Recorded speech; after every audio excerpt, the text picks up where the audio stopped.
आज हम लोग लाइब्रेरी साइंस का पहला यूनिट, पहला जो होता है लाइब्रेरी एंड सोसाइटी, कभी कभी इस यूनिट का नाम foundation of library and information science भी होता है। इसके पहले टॉपिक पर चर्चा करेंगे जो मुख्य रूप से कॉन्सेप्ट ऑफ लाइब्रेरी और कॉन्सेप्ट ऑफ लाइब्रेरी साइंस से रिलेटेड हो गया।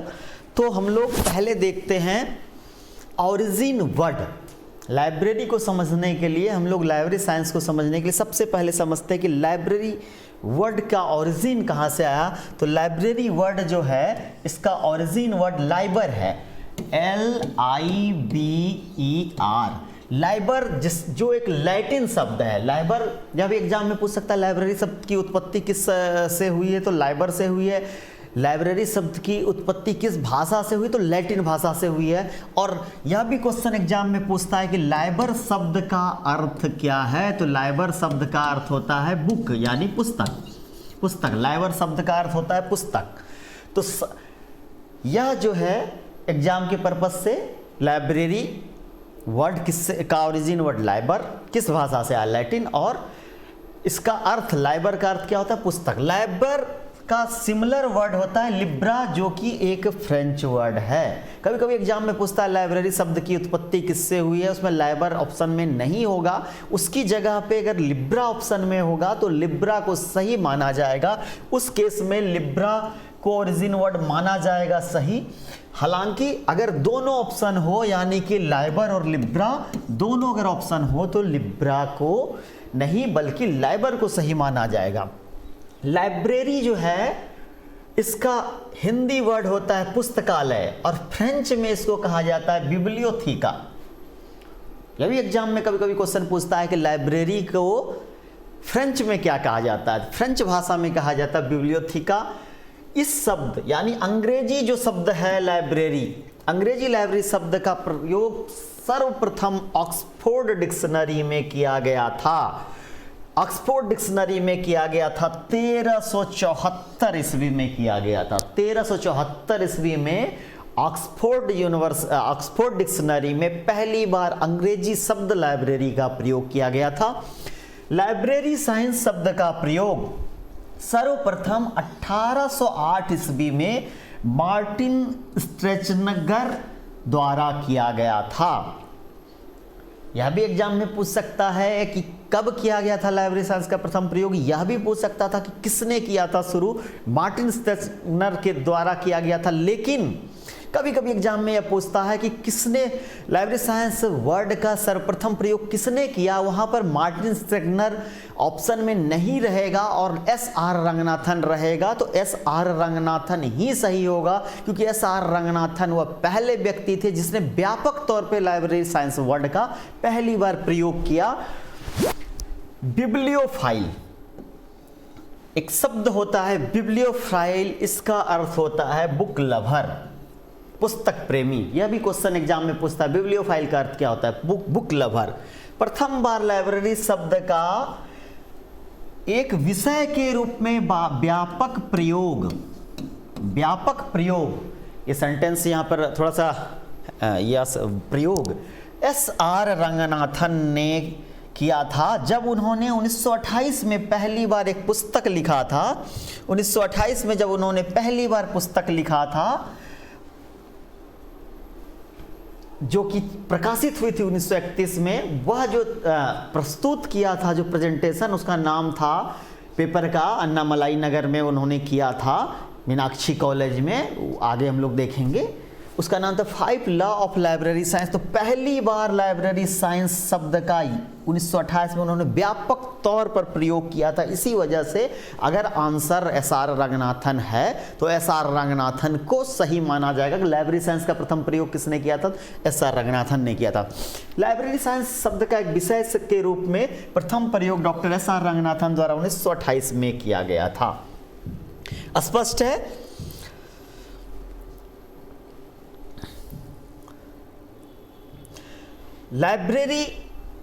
लाइब्रेरी जो है पाठ्य सामग्री का संग्रह होता है। लाइब्रेरी क्या है, एकदम स्पष्ट है, रीडिंग मटेरियल, सिर्फ बुक नहीं। पहले कहा जाता था कि बुक का संग्रह, पुस्तक का संग्रह लाइब्रेरी है, लेकिन अब लाइब्रेरी रीडिंग मटेरियल, पाठ्य सामग्री का संग्रह है और यह पाठकों के सेवार्थ संग्रह किया जाता है। यह भी एग्जाम में क्वेश्चन पूछ सकता है कि लाइब्रेरी क्या पुस्तक का संग्रह किया हुआ कोई भवन लाइब्रेरी कहलाएगा? तो नहीं, एक बुक सेलर के पास भी बुक है, एक पब्लिशर के पास भी बुक एक लाइब्रेरी से ज़्यादा है, लेकिन उसे लाइब्रेरी नहीं कहा जा सकता क्योंकि वह बिजनेस पर्पज से रखी गई है, जबकि लाइब्रेरी में बुक वह सेवार्थ रखी गई है, सर्विस के पर्पज से रखी गई है। तो यह जो है लाइब्रेरी जो है टर्म वह इंगित करता है पुस्तकालय के संग्रह को, पुस्तकालय जहां पर जिस भवन में रखा गया है पुस्तक, लेकिन वह जो पुस्तक रखा गया है तभी पुस्तकालय कहलाएगा जब उस पुस्तक को पाठकों के सेवार्थ रखा गया है। 1942 तक यूएस या यूनाइटेड स्टेट या यूनाइटेड स्टेट अमेरिका जो कहिए, यूएस में लाइब्रेरी साइंस की जगह लाइब्रेरी इकोनॉमी शब्द प्रचलित था।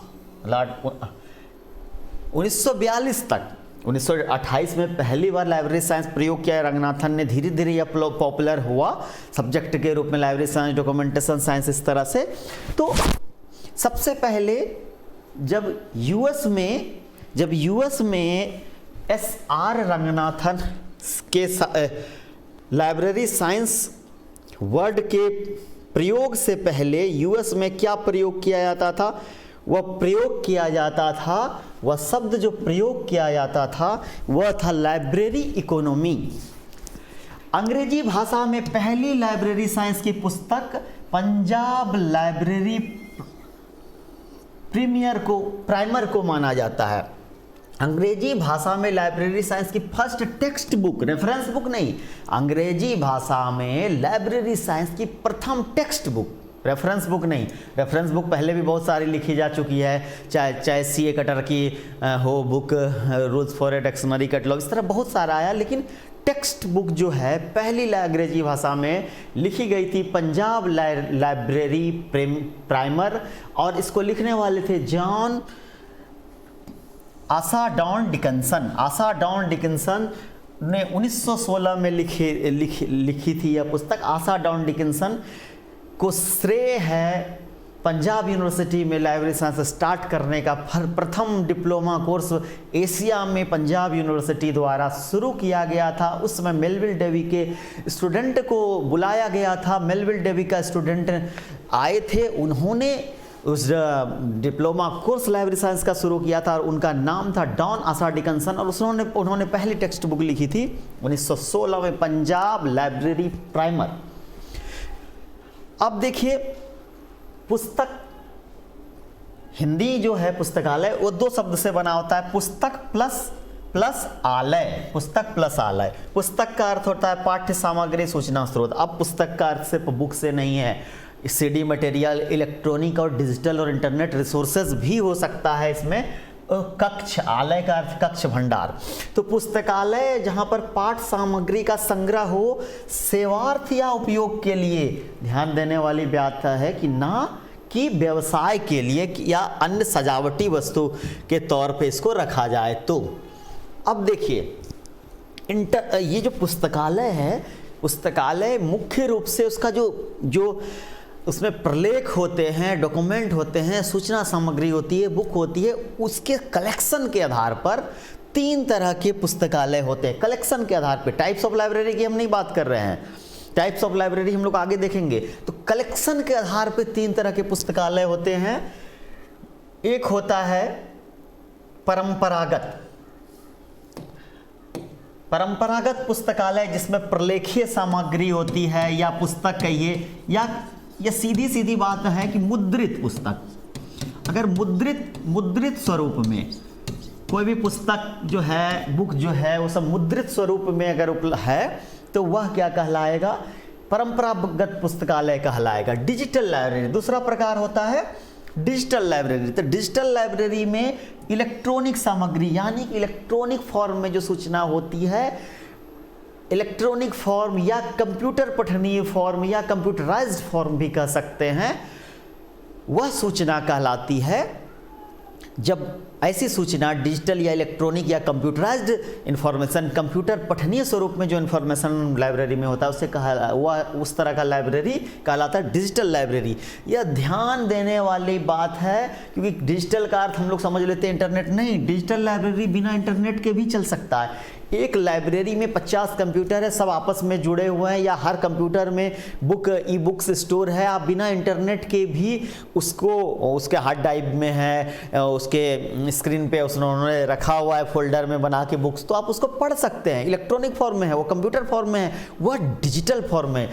यहाँ इस तरह स्पष्ट है, जो भी कंप्यूटराइज्ड फॉर्म में है वह डिजिटल फॉर्म में है, वह इलेक्ट्रॉनिक फॉर्म में है, तो इसके लिए ज़रूरी नहीं वो इंटरनेट ही ज़रूरी है लाइब्रेरी में। तीसरा होता है हाइब्रिड लाइब्रेरी। हाइब्रिड लाइब्रेरी मतलब परंपरागत प्लस डिजिटल लाइब्रेरी। जब यह दोनों, परंपरागत और डिजिटल लाइब्रेरी दोनों मिल जाता है, मतलब कि एक ऐसा लाइब्रेरी जहां पर इलेक्ट्रॉनिक, कंप्यूटराइज्ड या डिजिटल इंफॉर्मेशन भी हो, एक ऐसा लाइब्रेरी जहां डिजिटल इंफॉर्मेशन भी हो, इसके अलावा हार्ड स्वरूप बुक, मतलब कि मुद्रित पुस्तक, जो परंपरागत जो पुरानी पुस्तक होता है, दोनों तरह का मटेरियल अगर स्टोर किया हुआ है तो वह कहलाएगा हाइब्रिड लाइब्रेरी। और चौथा प्रकार होता है वर्चुअल लाइब्रेरी। वर्चुअल लाइब्रेरी को काफ़ी हद तक हम लोग ऑनलाइन लाइब्रेरी भी कह सकते हैं। यह जो बिना किसी भौतिक संग्रह के, कोई फिजिकल इसका अस्तित्व तो नहीं है इस लाइब्रेरी का कि फलां जगह इसकी बिल्डिंग है, इसकी ये टेबल है, यहाँ पर कंप्यूटर रखी हुई है, ऐसा कुछ नहीं होता है। यह कहीं से भी संचालित हो सकता है, किसी रूप में आपको सर्विस दिया जा सकता है, इसके लिए आपको लाइब्रेरी आने की ज़रूरत नहीं है। लाइब्रेरी में वो दे रहा है आपको सर्विस, जैसे डिजिटल लाइब्रेरी में आप वहाँ पर बाउंड्री में आना भी पड़ेगा पुस्तकालय के, लेकिन वर्चुअल लाइब्रेरी में ऐसा नहीं। इसे library without wall, library without wall भी कहा जाता है। लाइब्रेरी विदाउट वॉल, बिना दीवारों का पुस्तकालय भी कहा जाता है। बिब्लियोफाइल, अगर हम लोग ऊपर में बात किए थे, एक फ्रेंच शब्द है जिसका अर्थ होता है बुक लवर। बिब्लियोफाइल एक फ्रेंच शब्द है जिसका अर्थ होता है बुक लवर। हम लोग अभी पुस्तकालय विज्ञान के कॉन्सेप्ट से संबंधित हर बारीक चीज़ों का अध्ययन कर रहे हैं। परंपरागत ग्रंथालय ऐसा ग्रंथालय है, परंपरागत ग्रंथालय एक ऐसा ग्रंथालय है जिसमें पाठ्य सामग्रियों का जो भंडारण होता है परंपरागत यानी मुद्रित स्वरूप में होता है। डिजिटल ग्रंथालय ऐसा है जिसमें पाठ डिजिटल या इलेक्ट्रॉनिक प्रारूप में होता है। और डिजिटल लाइब्रेरी के लिए इंटरनेट आवश्यक नहीं है, और यह मुख्य रूप से लैन नेटवर्क तकनीक पर आधारित होता है। यह भी ध्यान में रखिएगा, डिजिटल लाइब्रेरी के लिए काफ़ी इंपॉर्टेंट क्या है, लैन टेक्नोलॉजी। मतलब डिजिटल लाइब्रेरी, एक लाइब्रेरी में 25 कंप्यूटर है, एक जगह सर्वर है, एक जगह बुक और ई बुक स्टोर है, तो आपस में सारे कंप्यूटर को लैन जो नेटवर्क है, लैन वैन MAN local area network, LAN का फुल फॉर्म होता है लोकल एरिया नेटवर्क, तो इससे जुड़ा होना आवश्यक है।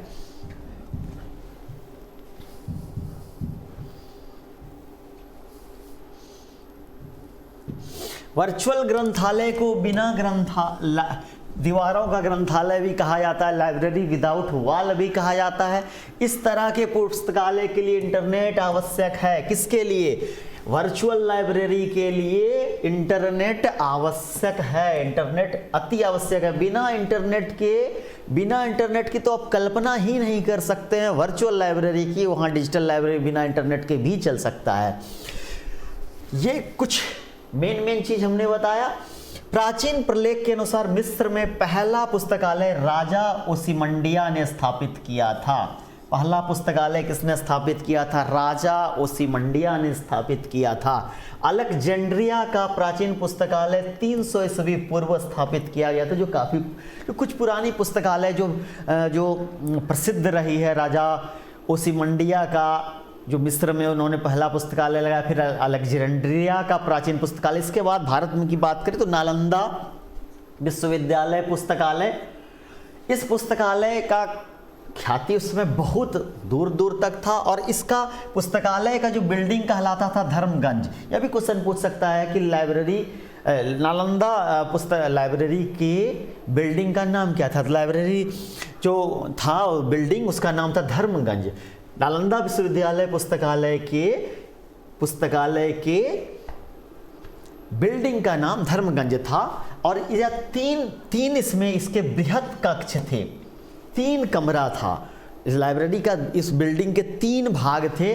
पहला नाम था रत्न सागर, दूसरे का नाम था रत्नोधि और तीसरे का नाम था रत्न रंजिका। तीनों का नाम जो था, एक रत्न सागर, दूसरा का रत्नोधि और तीसरे का नाम था रत्न रंजिका। यह कहा जाता है, यह लिखा गया है, ऐतिहासिक चीज है, इतिहास में इसका वर्णन है। 1193 ईस्वी में इस आक्रमणकारी बख्तियार खिलजी ने इस पे आक्रमण जब किया था तो इस पे आग लगा दी थी, इस पुस्तकालय में आग लगा दी थी।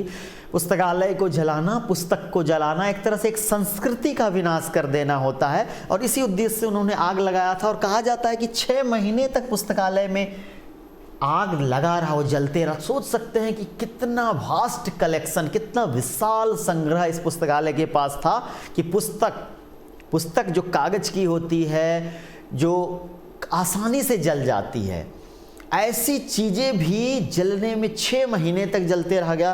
तो यह अपने आप में अंदाज़ा लगाया जा सकता है कि यह कितना विशाल इसका संग्रह था। नालंदा और विक्रमशिला विश्वविद्यालय, दोनों विश्वविद्यालय के पास अपनी बड़ी लाइब्रेरी थी। विक्रमशिला की लाइब्रेरी के बारे में उसका नाम से संबंधित किसी तरह का डॉक्यूमेंट प्रलेख नहीं उपलब्ध है, जैसे कि नालंदा के लिए धर्मगंज कहा जाता है, इस तरह का कुछ नहीं है। लेकिन एक चीज़ है कि दोनों विश्वविद्यालय को तत्काल जो सम्राट था धर्मपाल, उनका संरक्षण प्राप्त था। उसके अंतर्गत वो उन्होंने ये विकसित किया था दोनों विश्वविद्यालय और वह उनके कुलाधिपति भी थे। आज के भी दौर में देखा जाता है कि जितने भी यूनिवर्सिटी है उसके कुलाधिपति राज्यपाल होते हैं, सेंट्रल यूनिवर्सिटी जो होते हैं बड़े बड़े उसके प्रेसिडेंट होते हैं। तो यह कल्चर उस समय भी उनके समय था। दोनों पुस्तकालय के कुलाधिपति वाइस चांसलर, जो आज चांसलर वाइस चांसलर की बात होती है, तो कुलाधिपति मतलब चांसलर उस समय सम्राट धर्मपाल थे। इसके बाद चलते हैं एकदम प्राचीन से मध्य काल में हम लोग देखते हैं रामपुर पुस्तकालय। रामपुर पुस्तकालय या रामपुर रजा लाइब्रेरी या रामपुर पुस्तकालय कहलाता है रामपुर रजा लाइब्रेरी। कभी कभी यह कहलाता है, यह भी एग्जाम में होता है रजा लाइब्रेरी। रजा लाइब्रेरी जो है, रजा लाइब्रेरी कहाँ पर है? तो यह रामपुर में है। रामपुर कहाँ है? उत्तर प्रदेश में है। तो उत्तर प्रदेश के रामपुर में रजा लाइब्रेरी है। यह जो है इस्लामी शिक्षा और कला का खजाना ऐसे माना जाता है। इसको जो है स्थापित किया था नवाब फैज उल्ला खान। इसको स्थापित किया था नवाब फैजुल्ला खान द्वारा 1774 ईस्वी में। याद रखिएगा, रामपुर रजा लाइब्रेरी जो कि उत्तर प्रदेश में है, रामपुर मतलब रामपुर जगह का नाम है, रजा पुस्तकालय, यह 1774 ईस्वी में नवाब फैजुल्ला खान द्वारा स्थापित किया गया था।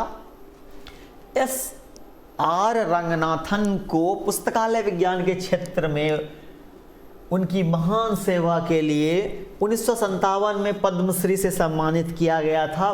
पुस्तकालय विज्ञान को प्रचलित करने में भारत में खासकर काफ़ी योगदान रहा है। यहाँ तक कि डॉक्टर S.R. रंगनाथन का योगदान लाइब्रेरी साइंस में वैश्विक पटल पे भी माना जाता है। सिर्फ भारत ही नहीं, पूरे विश्व में भी जब भी पुस्तकालय विज्ञान के क्षेत्र में बड़े नामों की चर्चा होती है तो निस्संदेह डॉक्टर S.R. रंगनाथन का भी उसमें नाम आता है। B.S.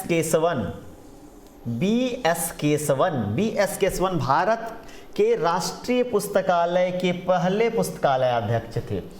B.S. केशवन भारतीय पुस्तकालय जो राष्ट्रीय पुस्तकालय उसके पहले पुस्तकालय अध्यक्ष थे। तो ये आधुनिक काल में जो बीच के काल में जो लाइब्रेरी उसमें रामपुर रजा वगैरह इम्पोर्टेंट रहा, उसके बाद जो इसका इसी तरह से आगे बढ़ा, लाइब्रेरी साइंस का विकास हुआ लोगों ने। तो पहले BSS केशवन भी महत्वपूर्ण व्यक्ति थे, वह भारत के राष्ट्रीय पुस्तकालय के पहले पुस्तकालय अध्यक्ष थे। यह भी एग्जाम में क्वेश्चन आता है कि भारत राष्ट्रीय पुस्तकालय के पहले पुस्तकालय अध्यक्ष कौन थे, तो BS केशवन। BS केशवन को भारतीय राष्ट्रीय ग्रंथ सूची का पिता, father of Indian national bibliography भी कहा जाता है, या इस डॉग के पहले निर्देशक भी थे। और भारत सरकार द्वारा उनको 1960 ईस्वी में पद्मश्री से सम्मानित किया गया था।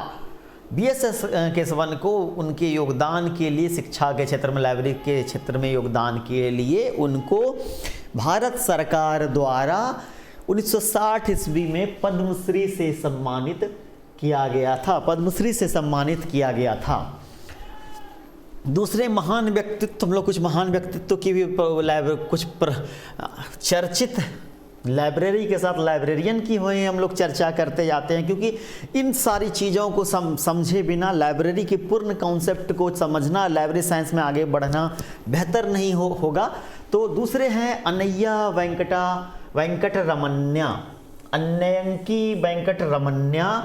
भारत में सार्वजनिक पुस्तकालय आंदोलन के वास्तुकार के तौर पे, architect of public library movement in India के तौर पे इनको जाना जाता है। अभी क्वेश्चन पूछा जा सकता है कि who is the architect of public library movement in India, जैसे कि library science, father of library science in India SR Ranganathan को माना, तो इसी तरह architect of public library movement in India किसे माना जाता है, तो अय्यनकी वेंकट रमन्या।